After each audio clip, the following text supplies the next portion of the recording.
Let us bow down our heads and be in the attitude of prayer.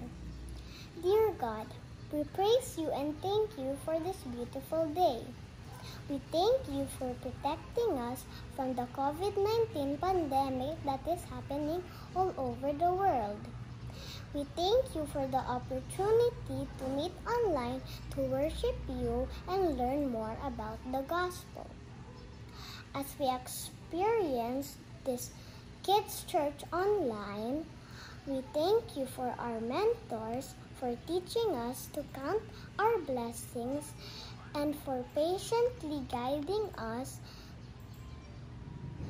to learn more about the Bible. Thank you for using them as instruments to help us to be good children to our parents and everyone that we meet. We are also thankful to you, Lord, for our mommies and daddies, lolos and lolas, ates and kuyas, for letting us be part of the Sunday Church online.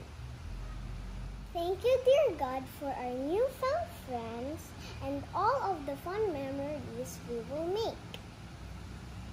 Lord Jesus, we humbly ask you to bless this day and make this a meaningful and memorable moment for all of us.